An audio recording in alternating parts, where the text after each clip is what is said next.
The Nightingale Conant Corporation is pleased to present Executive Time Management, an effective manager seminar with Brian Tracy.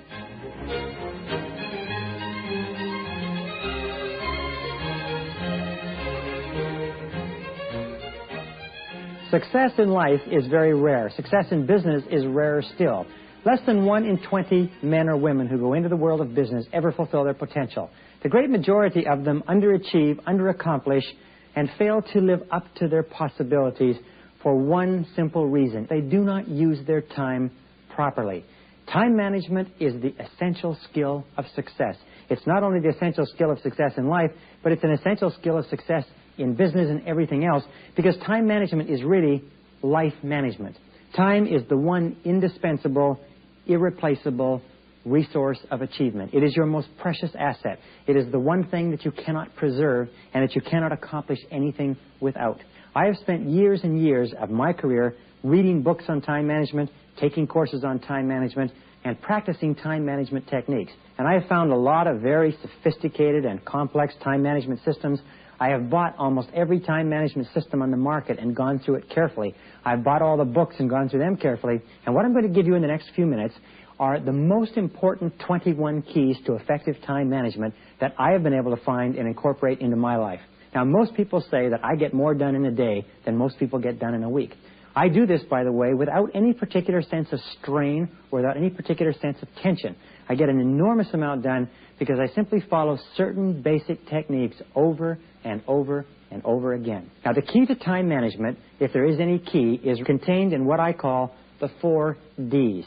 Your approach to time management has to be a lifestyle-wide approach, and it begins by valuing your life, by saying that my life is something precious and important, and I value every single minute and hour of it, and I'm going to use those hours properly. Time management is also a skill. It's a series of techniques. It's like typing with a typewriter, riding a bicycle, playing a sport. It's something that you can learn to practice over and over again. It requires the 4 Ds. First of all, desire. You must have an intense, burning desire to become very efficient at time management.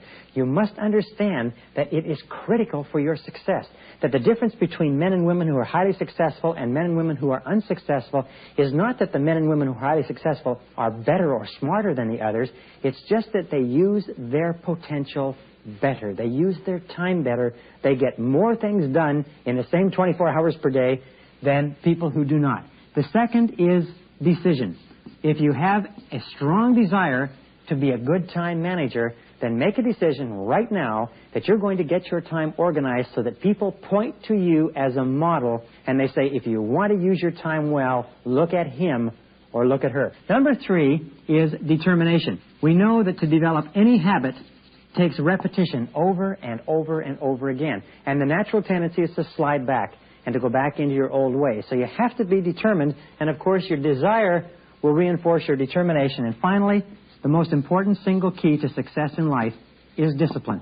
Effective discipline, the willingness to force yourself to do whatever is necessary, to pay the price, to do what you know you should do, when you should do it, whether you like it or not, whether you feel like it or not. That discipline is critical for success. So let's go now and let's talk about some of the keys to time management.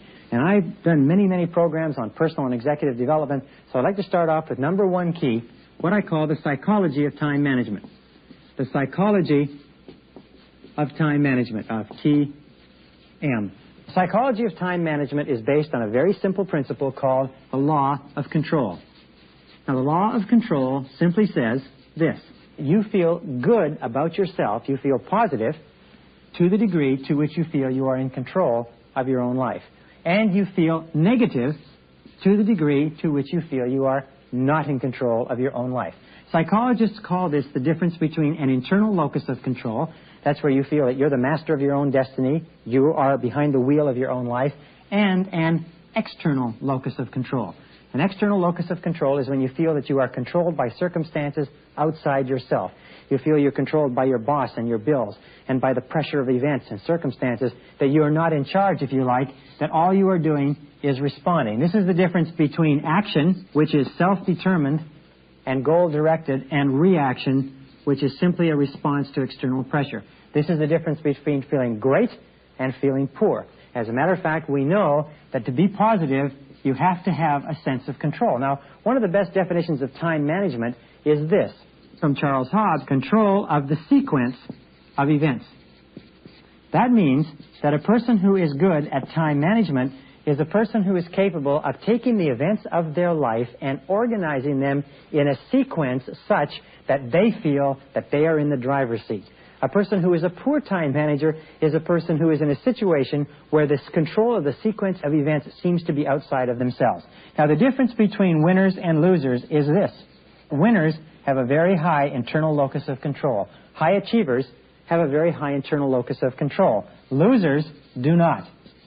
The difference between effective people and ineffective people comes down over and over again to how you use your time. And this brings us to a second point. With regard to time management, one of the determining factors is your self-concept. You see, every single person has a self-concept which controls their performance and their behavior on the outside. The self-concept is made up of all of your ideas, pictures, images, and especially your beliefs about yourself. Some people believe themselves to be extremely well organized and efficient. You have to ask yourself this question. What are your beliefs about yourself and your attitude toward time management? What are your capabilities? Because if you believe that you are a good time manager, then you will naturally do the things that are consistent with it. Because your self-concept causes you to continually strive for internal consistency, if you believe you're a good time manager, you will be a good time manager. We have found that you can take all the courses, learn all the techniques, you can do anything you darn well please, but if your self-concept is that of a disorganized person, or a person who is not particularly punctual, or a person who is working too hard or has too many things to do, if your self-concept does not change, if your beliefs do not change, then your ability to manage your time will not change. So how do you change your beliefs? Well, again, we come back to our old friend up here. First of all, make a decision to do it. Making a decision to become a good time manager is the starting point. The great majority of people talk about time management, think about time management, take time management courses, but they never make the do-or-die decision that they're going to become effective, efficient, well-organized human beings. Once you've made the decision, then the psychological steps are what follow. Number one psychological step is change your language. Say to yourself, I am well-organized. I am well-organized. If anybody were to ask you, say, I am well-organized. Whenever you say, I am well-organized, your subconscious, which accepts what you say in your conscious mind, accepts it as a command and begins to move you toward actually being well-organized. Number two is to visualize yourself and begin to change your self-image. Visualize good time management. Think of yourself as you would be if you were well-organized. What does a well-organized person look like? Are they calmer, more efficient, more relaxed, smoother, easier going? Is their desk clear? Are they not in so much of a hurry? Are they suffering less anxiety or pressure? If that's what you visualize, then visualize good time management. Create a clear mental picture of yourself as a person who is very much in control of their time and their life. And number three, act as if. Sometimes people say, well, I don't know what it would be like to be well organized. Well, then what you do is you pretend that you do know what it would be like to be well organized. You pretend that you are already well organized. And this is based on the breakthrough in behavioral psychology. The interesting discovery is that if you feel well organized, if you feel like you're a good time manager, then you will act like a good time manager. However, if you do not feel like you are a good time manager, but you pretend that you are, the acting or the pretending, the action will generate the feeling. We say, fake it until you make it. Begin to change your self-concept. Begin to think about yourself as you would be. Begin to think of yourself as a winner. Begin to think of yourself as a high performer. Begin to recognize that everything that you'll ever accomplish is going to be as a result of how you use your time. If you increase the efficiency of your time usage by any degree, it's going to increase the efficiency of your output. It's going to increase your productivity. It's going to increase your performance. It's going to increase your rewards. It's going to increase your life satisfaction. And ultimately, it will increase your position, your status, your power, your prestige, your place in life. All right, the second step to good time management is what are your values? One of Murphy's laws says that before you do anything, you have to do something else first. It's not possible to manage your time properly unless you know exactly what your values are. Because good time management is bringing the control of the sequence of events into harmony and consistency with what is very important to you. If it's not relevant or important to you, then you can never get control of your time. So ask yourself this question. Why are you doing what you're doing? Why are you doing what you're doing? Why do you get up in the morning? Why do you do the job you do? Why do you work at the place that you work at? What is your reason for it? You see, every human being has a deep down need for meaning and purpose. In fact, one of the major reasons for unhappiness in the world today, one of the major reasons for stress, is a feeling that what a person is doing has no meaning and purpose as it applies to them and their life. So you always start off with why. You can become more efficient with time management techniques, but it doesn't do you a darn bit of good if you just become more efficient doing something that is meaningless to you, because all that does is increase your sense of frustration, alienation, and anxiety. So the first question is, why are you doing what you're doing, and what do you value most in life? We have found, and it's a great breakthrough finding for me, I found this out some years ago, you only feel really good, you only feel high self-esteem, you only feel like a valuable and worthwhile human being to the degree to which your day-to-day activities are in harmony with your values. As a matter of fact, almost all stress, anxiety, tension, and frustration comes from doing one thing and believing and valuing another. When we talk about burnout, which comes from stress, you never burn out if you are doing something that you love to do. And what you love to do is always consistent with your values. You feel stress, you feel anxiety, you feel overwhelmed with your work when you are working away at things that are not consistent with your highest values, not consistent with what is really, really important to you. And remember, with regard to values and self-esteem, these are the keys to happiness. Time management, properly understood, is the key to being a happy, fulfilled human being. Number 3, what are you trying to do? What are you trying to do? You see, very often we work extremely hard to do what it is that we're trying to do, but we don't take the time to think of what it is. What are you trying to accomplish? Are you trying to build a great life?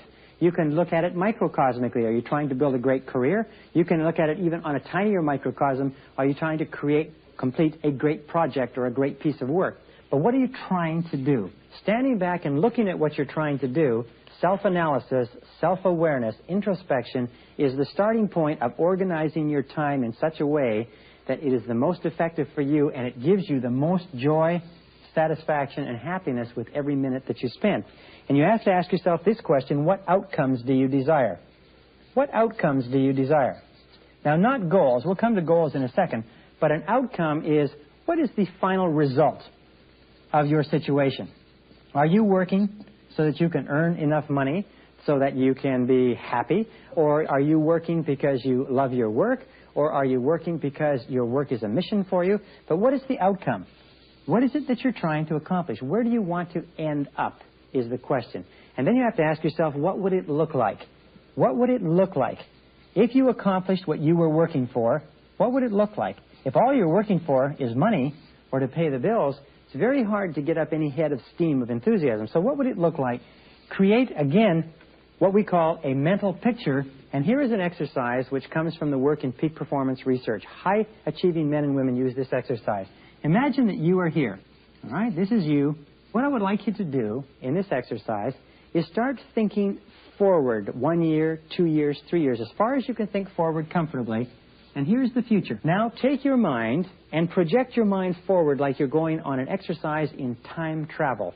And project your mind forward into the future until you get here and look around you. Visualize and imagine that you are where you want to end up. You have achieved your outcome or your result. You're there. Look around you and think about this and ask yourself, is what I'm doing right now leading toward my ideal future? Then look back from that vantage point to yourself, sitting back here at this moment in time, and look at the steps you might have taken to get from where you are to where you want to go. This exercise is very powerful. When you engage in this exercise, you'll see a lot of things from this future perspective. You'll see a lot of steps that you might take, a lot of side roads that you might not take if you hadn't engaged in this exercise. So try it, because what this does is it begins to crystallize your values. It begins to crystallize your future. It begins to give you the tools internally to organize your time, your activities, to organize the sequence of events so that what you are doing is moving you toward where you want to go. Because if you're not moving toward where you want to go, you don't want to get there faster. If you're not moving in a direction that is self-determined and that is desirable, there's no point in managing your time in such a way that you accelerate the speed. Well, question number 2 under this category is, how are you trying to do it? How are you trying to do it? What are you trying to do? How are you trying to do it? These 2 questions, every single time you ask them, they will give you valuable feedback that will enable you to look around you and take a look and diagnose whether or not you're on the right track. How are you trying to do what you're trying to do? What are you trying to do? How are you trying to do it? 2 of the most valuable questions I ever learned in time management. And finally, with this, could you be on the wrong track? Could you be wrong? You see, one of the great exercises of creative thinking is to look into what you're doing and have the courage to question your basic assumptions. Ask yourself, could you be on the wrong track? Could you be doing something that is really not leading you toward where you want to end up? There's a beautiful line that says there is more to life than just increasing its speed. There's more to life than just increasing its speed. Ambrose Bierce said the definition of fanaticism, he said this in the Devil's Dictionary, is redoubling your efforts when your aim has been forgotten. And many people are working, but they're going in the wrong direction. They're on the wrong path because they're not even sure of what they're trying to do, where they're trying to end up, and they don't want to face the possibility that they may be wrong. Once you've done this and you're clear in your values, you're clear with what you're trying to do, you're clear with how you're trying to do it, then you can begin some serious time management, and that's what we'll get into now. Point number 4, and this is a key time management technique, and all exceptional executives, all very effective men and women do it. Take time every day. Take 30 minutes or more every day to read, review, and reflect on what you're doing. To think. T-H-I-N-K. Take some time every day to think about what you're doing. Now, the best time to do this is in the morning. To get up in the morning and spend maybe about 30 minutes and just think. Where are you going? Why are you going there? What are you trying to accomplish? How are you trying to accomplish it? Where is it going well? Where is it going in a more difficult way? What can you do to change it? What kind of creative approaches could you take? What assumptions are you working on? Could they be wrong? In all of my studies of biographies and autobiographies, I found that true greatness only emerges with introspection and with retrospection and with solitude and contemplation. It is taking that time every morning to stop, think, inquire, and evaluate your life and your activities in the bigger context. That will enable you to manage your time so much better that you really cannot believe it at this moment. So, number 5 is determine your goals and objectives. Now that your mind is clear, you know what your values are, you have a positive orientation toward time management, determine your goals and objectives. Now, Harold Janine, one of the greatest executives of the 20th century, recommends in his book on managing a simple technique. It is that you take yourself from where you are today and you determine what your goals are, and you work back from your goals to the present. This is now, this is the future, but you project forward and work back and do all of your planning back to the present. What steps do you have to take in order to get to the goals? Break it up into various logical steps that you can break down. One of the things that I suggest is that you use sort of a PERT chart. Imagine that this is a PERT chart which stands for Program, Evaluation, Review Technique. A very powerful system that says that you have several things to do, and you work out how long is it going to take you to do them, or when they have to be finished by. And let's say you have 4 projects. 1, 2, 3, 4. And this project is going to take 3 weeks from the time it started. So what you do is you break it down at 3 weeks. This project will take 5 weeks. This project will take 7 weeks. As an example, this project will take 9 weeks. Then you aim, and this is your goal, and you clearly define the outcome that you desire. And now your time is here. Week by week, you simply look and organize your time so that you are completing the projects, initiating the projects, working on the projects in such a way that as the scheduled date comes, you complete the projects. A program evaluation review comes by defining your goals clearly, working back from the timelines, and then determining where you have to start each part. That's the way you get control of the sequence of events. That's the way you get control of your time. That's the way you avoid being overwhelmed by deadlines. If I have to have something done by November 30th, my timeline is November 15th or even earlier, so that there's plenty of cushion in there in case things go wrong, because things always go wrong. Okay, how do you define your goals? Well, with regard to goals, they're very simple. Make them clear, make them specific, and as an executive and as a manager, make them measurable. Remember, what gets measured gets done, and make them time-bounded. A goal without a deadline or a time frame on it is not a goal.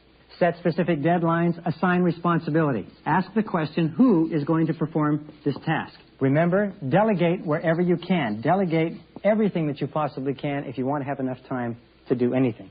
2 points. One is management by objectives. Management by objectives is a marvelous way to delegate and to get people to help you to accomplish your task.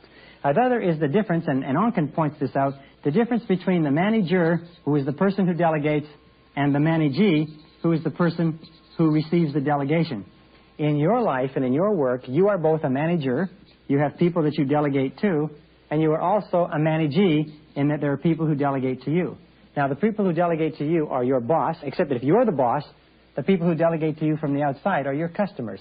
They're the ones that determine what you do and when you do it and how you do it and so on. So be alert to these two, because being a delegatee means that your delegator or your boss controls a lot of your time. And in order for you to be successful in time management, you have to be able to get time under control. You ask this key question: who is my customer? Who is your customer? Who is your customer? Who is the customer? Well, everybody has a customer, and your customer is the person or persons that you have to satisfy in order to succeed, to thrive, and to prosper in your work life. If your customer is outside the firm, then that's your customer. If your customer is your boss, that's your customer. If you're a manager, your subordinates are also your customers, because if they don't cooperate, you won't be successful either. The key to success in business is customer satisfaction. You will succeed to the degree to which you gear your time toward customer satisfaction. And when we talk about customer satisfaction, it means you have to know who is it you have to satisfy in order to move up. Who is it you have to satisfy, and what does it take to satisfy them? What do you have to do, and in what quantities and in what qualities, in order to satisfy the critical people who determine the future of your career? If you run your own business, you have to be thinking in terms of customer satisfaction all the time. Number 6 is make detailed plans. I learned in my early 20s from a very successful man. He said, Brian, all successful people are planners. He said, unsuccessful people are not. All successful people plan over and over. They're always whipping out pieces of paper and working on plans. They have a few moments in an airport, a few moments in a plane. They have a few moments in a reception room. They're sitting by themselves at breakfast. They've always got a pad of paper. They're always thinking on paper. You see, when you think on paper, things become clearer and sharper and better organized, and you're much more likely to accomplish it if it's written down in a written plan. So think on paper. He said unsuccessful people are too lazy to think on paper. They don't work from plans. So make plans over and over, and a plan is a list of activities.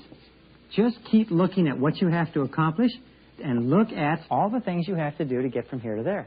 If you have to build a house, drive a car, build a business, put together a sales proposal or presentation, keep generating lists of all the little things that you have to do, so it's very clear in your mind all the steps that you have to follow. Review the plans over and over. Every plan that you put together is going to have flaws in it. So review your plans continually. Every morning, taking some time, think about what you're doing and the progress that you're making. Think about what has happened yesterday. Think about what's going to happen today, and review continually. Every time that you review, you'll get new insights. New ideas will flash into your mind. New perspectives will come. So take the time. Remember that action without planning is the cause of every failure. Action without planning is the cause of every failure. Do not be caught in the action without planning trap. Action without planning are the cause of every failure. Top achievers in every field are good planners. They have a plan going into every game. They have a backup plan if that doesn't work. They have a parallel plan to do something else, and so on. So be very alert. Practice planning. Go over and over and over. Think of all the different ways you can accomplish it. Number 7 is use a to-do list. Just like a pilot uses a checklist before he or she takes off, always work from a list. Each week, write up a list of everything you have to do for that week. Best is to do it on Sunday. Make up a daily to-do list and write that list usually the night before. Allow the subconscious to work on it overnight. Always use a list. Never do anything that's not on a list. It takes you about 12 minutes per day, according to the time management specialist, 12 minutes per day to write out a list.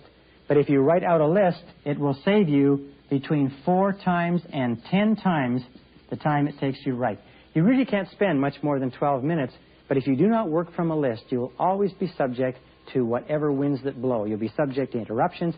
Make people apply to get onto your list, but never work without a list. And by the way, one of my suggestions here is get yourself a time management system. Now, there are many time management systems on the market, but get yourself a time management system, one that you carry with you, so you write everything down, one that goes on your desk so that you can transfer it from your desk, one that goes in your pocket, and so on. Get a combined time management system that keeps you organized. Remember, the palest ink is stronger than the strongest memory. Number 8, use the 80-20 rule. The 80-20 rule, as you know, says that 20% of what you do will account for 80% of your results. One of the most important single principles in time management. Use it over and over and over again. Set priorities, and one of the simplest ways to set priorities is to ABCDE your list. So you take the list of things that you have to do, and you put A priorities, which equal must. These are the top category. These are things that you must do. The second category is B. These are things that you should do. Secondary in priority, not as important as A's. Your C priorities will be things that it would be nice to do, but they do not contribute very much to your results. Your D is delegate, things that you can give to someone else, and E is to eliminate.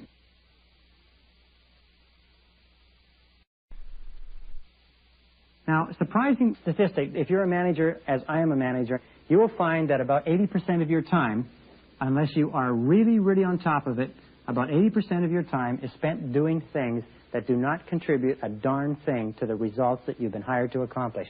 About 80% of your time will be spent doing things that you should either eliminate because they're irrelevant, you should delegate because there's other people who can do it just as well or better than you, or they'd be nice to do, they're fun to do, they're convenient to do, but they contribute nothing. And all of success in time management comes with rigorous discipline and staying on the top part of your list. Now, what you do is you take all of your A's, and you may have 2 or 3 A's on your list, and then you organize your A's as A1, A2, A3, and so on, and then you begin with A1. And you never do an A2 or an A3 as long as there's an A1 left undone. If your A1 takes you an entire week to do, it doesn't matter. It's still the most important thing that you could be doing. Now, number 9, and this is the top question in time management. If you can memorize this question, and if you can organize all of your time on the basis of this question, you will have gotten the full value out of this program. It's the most valuable question in all of time management. It's simply this: what is the most valuable use of my time right now? What is the most valuable use of your time right now? This is the question. If you ask this question over and over again, surprisingly, when you first ask it, it'll be a bit of an irritation to you. When you first ask it, you say, oh, yeah, well, this is the most valuable use of my time, but I've got to clear up this correspondence, I've got to make this phone call, I've got to check that arrangement, I've got to drop this off, I've got to pick that up. But if you have the discipline to keep saying, what is the most valuable use of my time right now? What is the most valuable use of my time right now? And then never do anything that is not the most valuable use of your time. Sometimes the most valuable use of your time is to spend time with your family, to go to bed early instead of watching television. Sometimes the most valuable use of your time is to socialize. It doesn't really matter, but always be asking yourself, what is the most valuable use of my time? And then have the discipline to never do anything else. If you were to only incorporate this one suggestion into your time management, into your day, you could become one of the most efficient time managers of your generation. You could become one of the most efficient time managers of your generation. Only do what is the most valuable use of your time. Now, this brings us to the difference between what is vital versus what is urgent.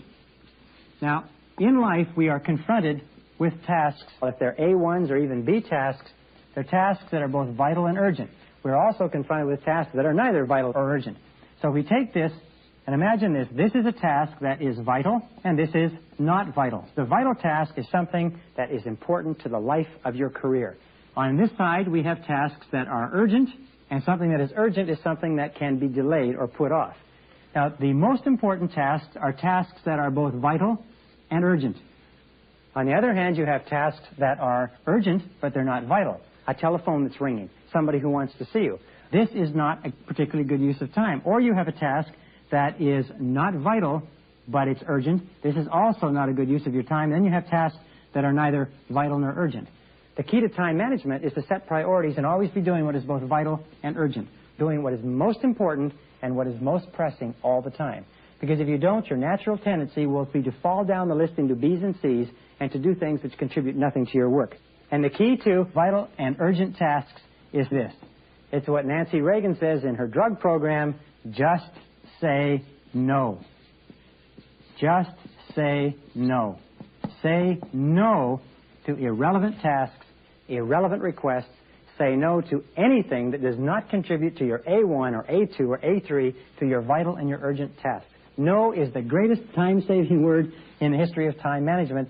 And once you start to use the word, you'll find that you can use it easier and easier and easier. Always ask yourself, does this request contribute to my high priority task? Is this something that really has a payoff for me? And if the answer is no, then just say no. All right, number 10, the key to executive effectiveness is key result areas.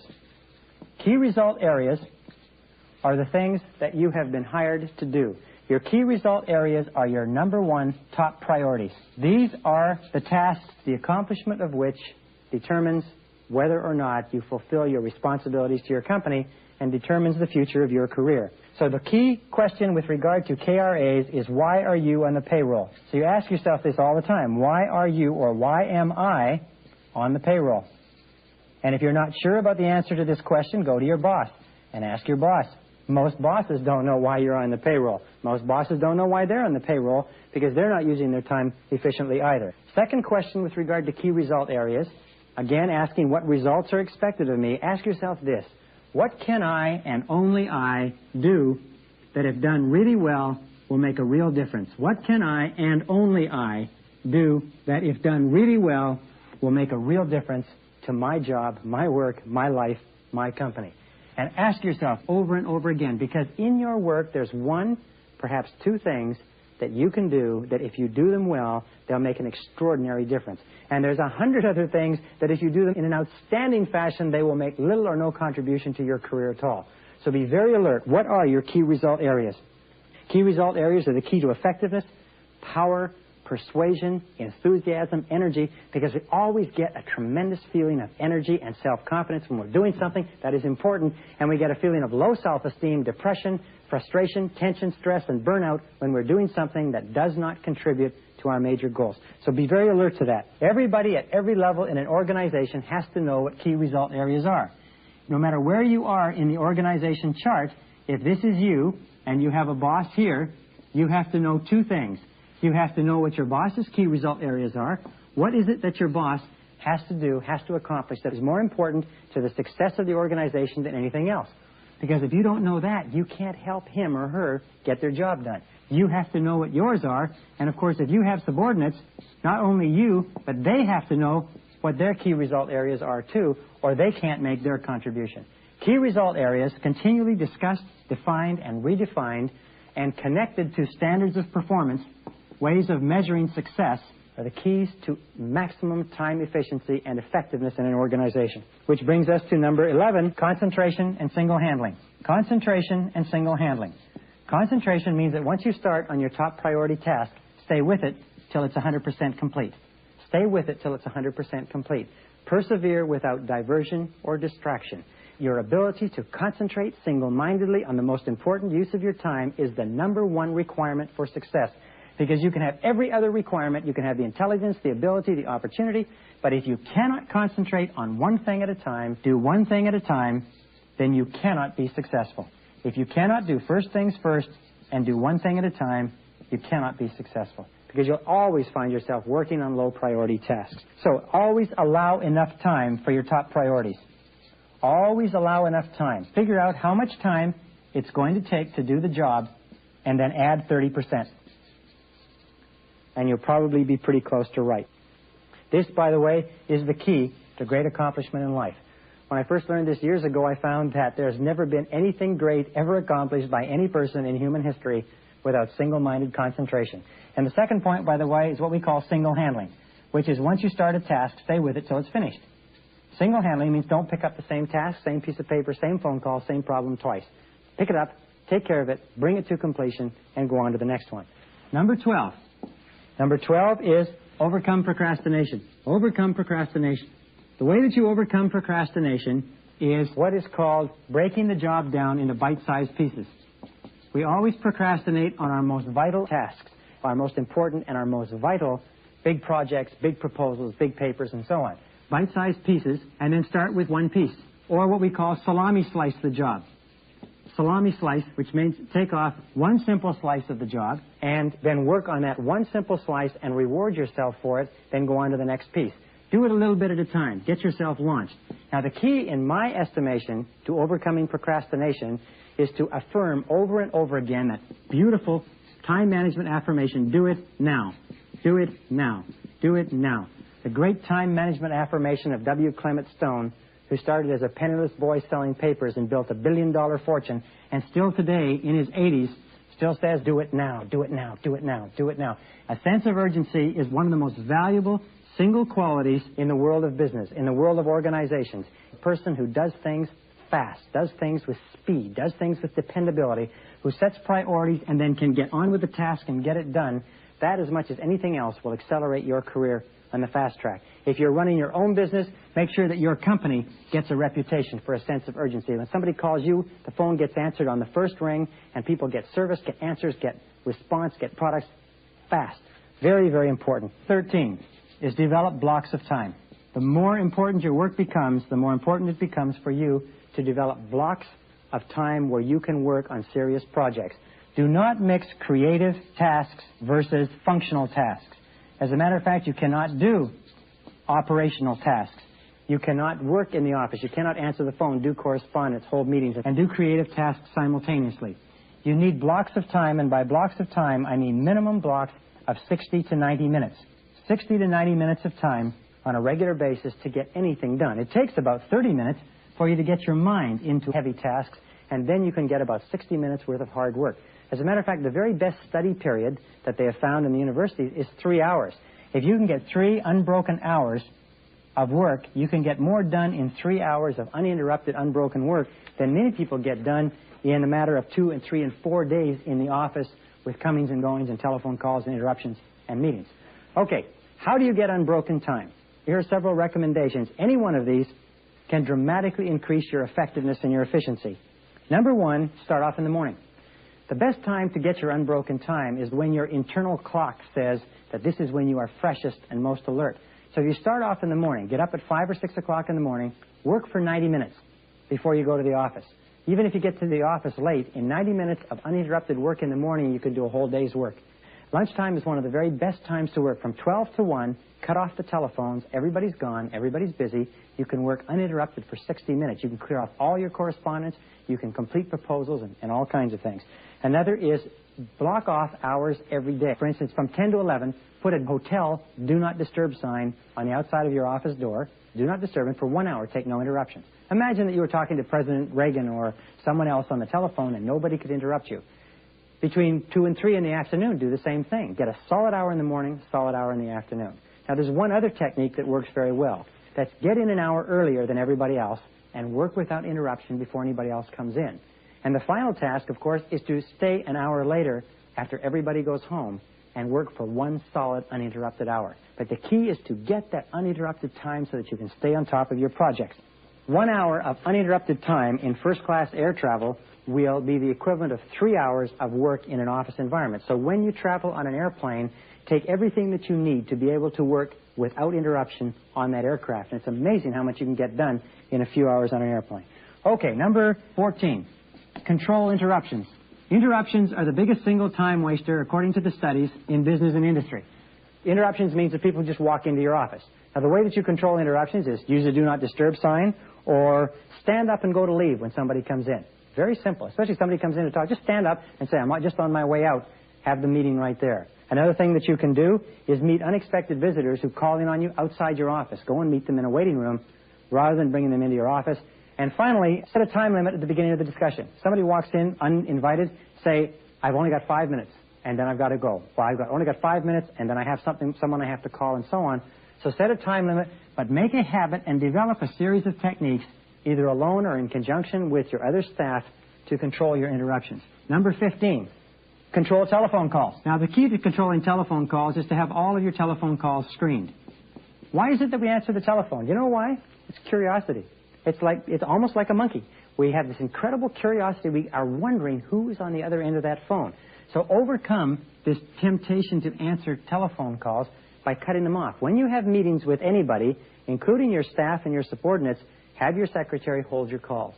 10 minutes of uninterrupted time in conversation with an individual is better than 30 or 40 minutes with a telephone ringing all the time. Have your calls held and then call them all back at the same time. Now, here's a couple of keys to using the telephone. When you call somebody, always ask them, sign of politeness, always ask them, is this a good time, or do you have a couple of minutes now, or should I call back later? Never assume that they have the time to talk to you. Second of all is when people call you, have your secretary get a callback time. A callback time is when you will call them back because they will be in the office at exactly that time.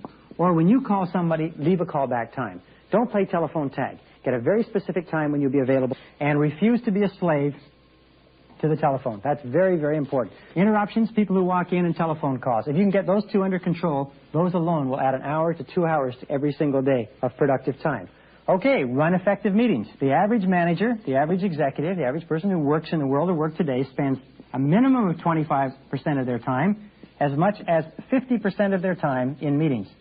Nothing wrong with meetings, because meetings are an essential place where we exchange information, but it's essential that you run meetings properly. Run meetings as a business investment. Take the salaries, the hourly rates of the people at the meetings, and run them as an investment. If somebody wanted to spend $100 or $200 or $300 of company time and they brought you a slip for approval, the first thing you'd say is, well, wait a minute, what's it for? What are we spending this money for? What are we going to get for it? A meeting is a business investment. A meeting has a cost in managerial time. A meeting costs anything from $100 to $500, depending upon how long that meeting goes. So ask yourself, why are we spending this money? Because that is money out of pocket. Whenever possible, avoid the meetings. Don't have the meetings at all. If you have to have a meeting, hold stand-up meetings. If you have to have a meeting, have an agenda, have a schedule, start and stop on time, get through the meeting, get out of it. But make it a habit to develop effective meeting strategies, because as Peter Drucker says, anything more than 25% of managerial time spent in meetings is a sign of malorganization. There are too many people who do not know what they're doing, do not know why they're doing it, and most of them shouldn't be at these meetings. Always ask, does this meeting have to be held at all? And in many cases, you'll find that it doesn't have to be held at all. And if it does have to be held, ask yourself, who is it that it's essential that they be at this meeting, and only have people who are essential. Okay, another key time management technique is batch your tasks. Batching your tasks just means doing things together. There is what is called a learning curve. In everything that we do, if we do a series of identical or similar tasks all in a row, there's a learning curve that reduces the amount of time by about 80% when we do the same thing 5 to 10 times. So writing letters, for instance, correspondence. Batch all your correspondence and do it at once. Batch your phone calls and return them all at once. If you have to see a series of people or interview a series of people, do it all at once. But batch your tasks rather than doing a little bit here, a little bit there, a little bit here, with start up, warm up, mental preparation, and then warm down. Do them all at once.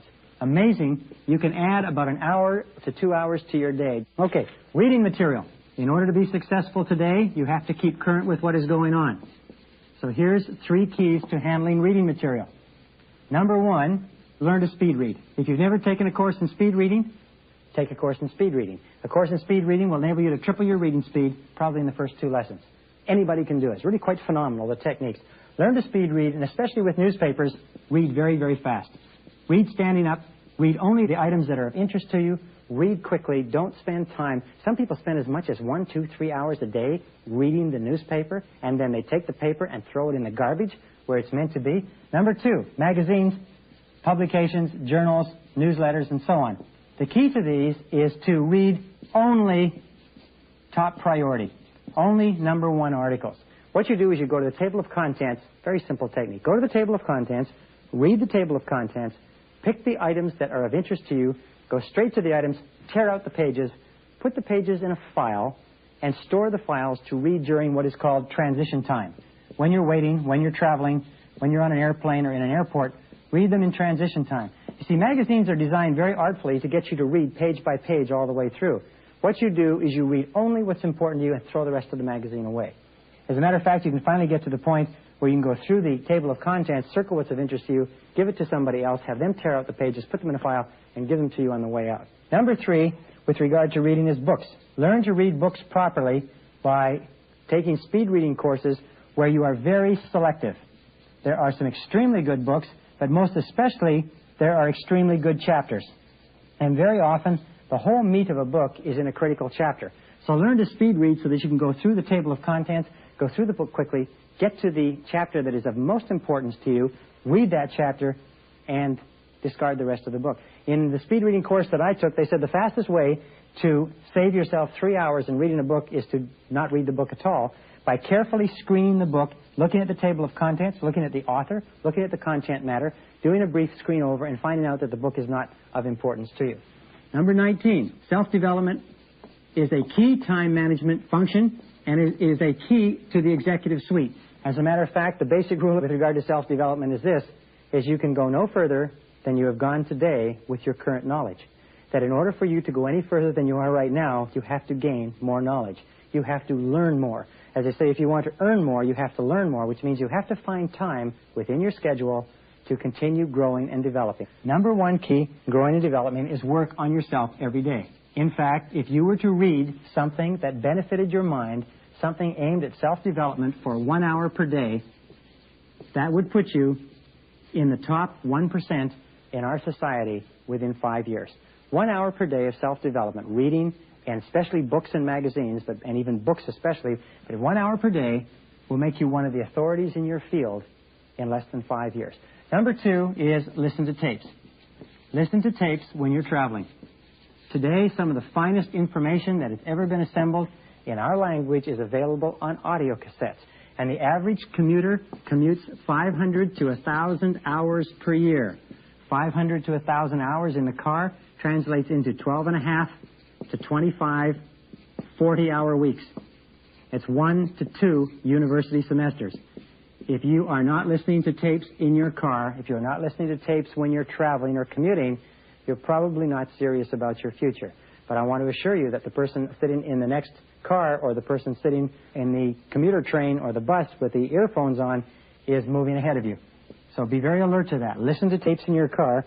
And number 3 is attend seminars and workshops. Attend seminars and workshops at least 4 times a year. Become a perpetual student. Become a perpetual student.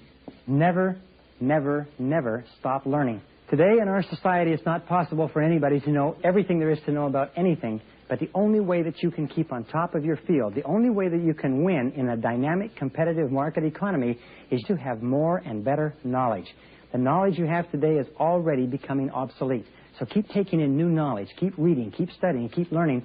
And with regard to seminars, by the way, and audio cassettes, read material written, dictated by experts. Try to avoid people who work at universities who write from the ivory tower. Now, there are exceptions to that, but try to go to seminars and workshops taught by people who've achieved great success in their fields. Number 20 is organize your workspace. Number 20 is organize your workspace before starting. Your workspace is like the workshop of a carpenter or anybody else. Clear your desk. Put everything in files. Make sure that you have rulers, pencils, dictaphone, staplers, paper, everything in place. Try to have only one thing in front of you. Now, some people can work with cluttered desks, but you will find that if you can work with one thing in front of you, it's a tremendous discipline. Finish it, put it aside, and use a dictaphone. A dictaphone, by the way, can save you 80% of your time that it takes you to write any document.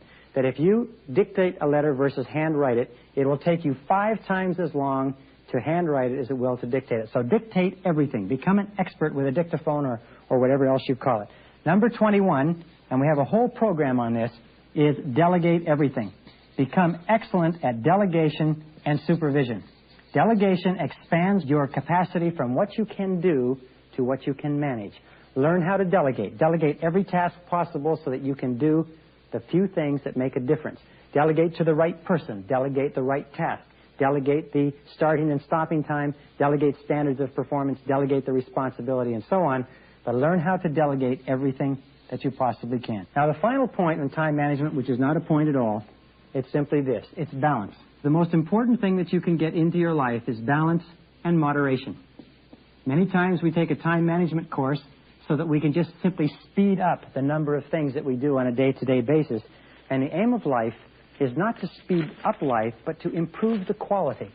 The only reason we should take time management is to improve the quality of your life.